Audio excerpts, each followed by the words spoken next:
Hey everyone, thank you for joining us for Treasures from God's Word by Bethel Baptist Church.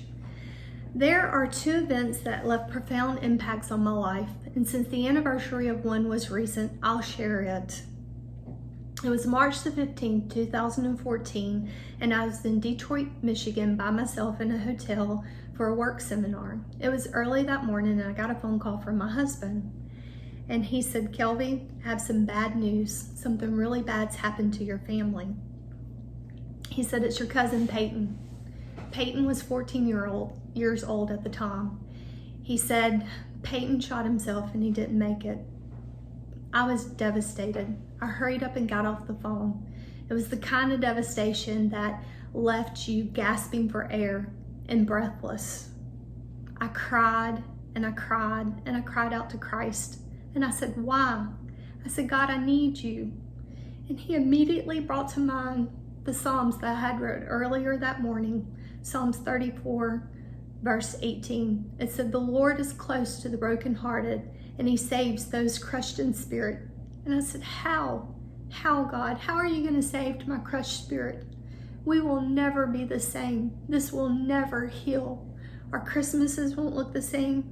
Our birthdays, our graduations, nothing will ever be the same. How are you going to heal a crushed spirit?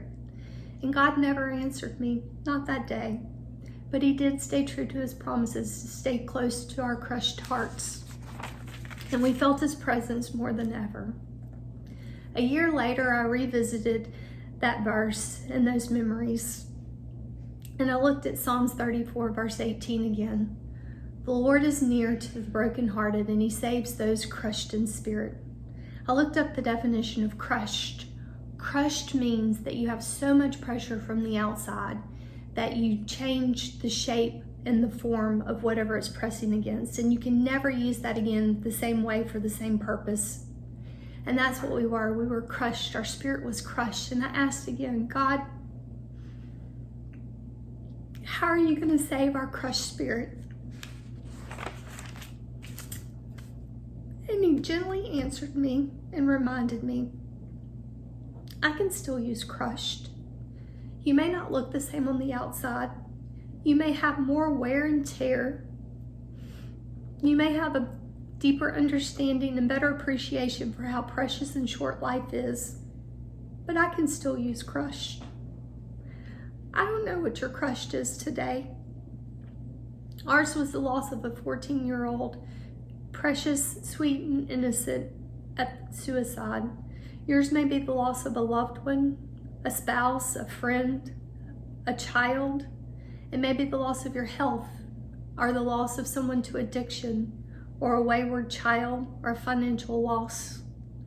But I know this, you have a heavenly Father that will draw near to your broken heart. He still saves. He will never leave you nor forsake you. He makes all things new. He trades beauty for ashes. He works all things out for his good. His promises are true. You can trust his word. He loves you, and he can still use crushed.